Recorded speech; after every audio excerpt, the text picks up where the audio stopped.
बक्सर से राजद के नवनिर्वाचित सांसद सुधाकर सिंह ने किया बड़ा दावा। कहा 8 से 12 महीने के अंदर देश में नई सरकार बनेगी। एनडीए की सरकार चंद महीने में घुटने टेक देगी।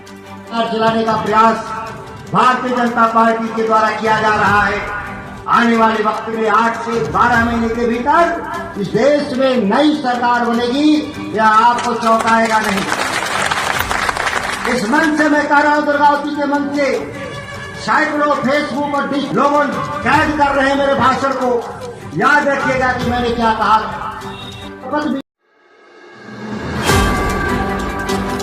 भारतीय जनता पार्टी के सांसद गिरिराज सिंह ने केंद्रीय कपड़ा मंत्रालय का संभाला पदभार। कहा देश प्रदेश के लोगों को रोजगार मुहैया करवाना हमारी पहली प्राथमिकता होगी। टेक्सटाइल सेक्टर एक ऐसा सेक्टर है जहां सबसे ज्यादा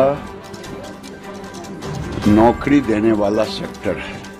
तो आज प्रथम दिन है। मैं आपको इतना ही कहूंगा कि टेक्सटाइल आने वाले दिन में देश के आकांक्षाओं के अनुरूप प्रधानमंत्री के दिशा निर्देशन में हम सब इसको ले जाने का काम करेंगे, क्योंकि ये किसान से भी जुड़ा हुआ।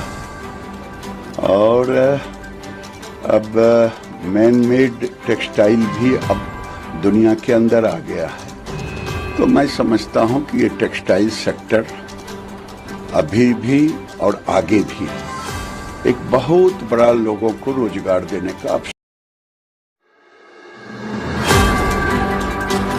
बिहार के मुख्यमंत्री नीतीश कुमार ने 29 जिलों के प्रभारी को बदला। लोकसभा चुनाव में हारी हुई सीटों पर किया गया ज्यादा बदलाव।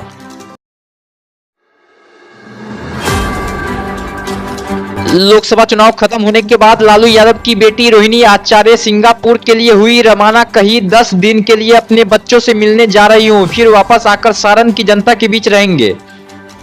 जा रहे अपने बच्चे लोग से मिलने के लिए, फिर 10 दिन के बाद आ रहे अपने सारण की जनता से, अपने जितने भी कार्यकर्ता हैं, जितने भी हमें जो वोट देने का जो काम किया है, सबका धन्यवाद करने उनके बीच में रह करके। ये रोहिणी आचार्य उनकी बेटी है, उनके बीच। वहीं सिंगापुर जाने के क्रम में रोहिणी आचार्य ने सीएम नीतीश कुमार के इंडिया गठबंधन में आने को लेकर दिया बड़ा बयान। कहा हम लोग नीतीश कुमार के बाल बच्चे हैं, उनसे आशीर्वाद मांग रहे हैं। हम क्यों लेकर के आएंगे, वो बड़े हैं, उनसे आशीर्वाद हम लोग ले रहे हैं। अब चाचा जी आएंगे, कब आएंगे आशीर्वाद देने, अब चाचा जी से जाके पूछिए। हम लोग तो बाल बच्चे हैं, उनके आशीर्वाद मांग रहे हैं।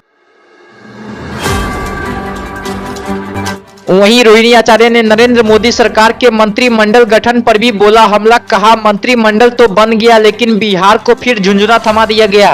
सच्चाई सामने आ गया ना, यही ना विपक्ष बोलता था कि जब विपक्ष यही बोलता था ना, तो सच्चाई सब सामने आ गया। अब जनता डिसाइड करे।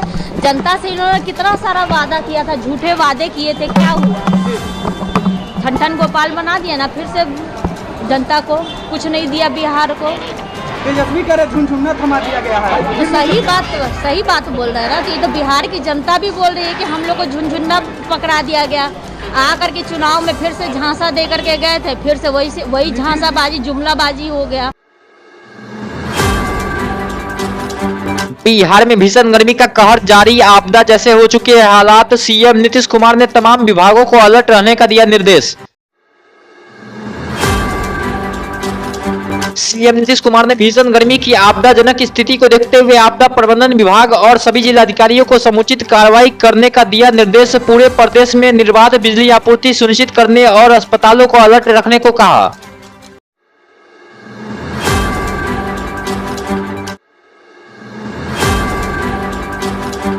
बीपीएससी ने तीसरे चरण की शिक्षक बहाली परीक्षा की तिथि में एक बार फिर किया बड़ा बदलाव। 19 से 22 जुलाई के बीच अब होगी परीक्षा।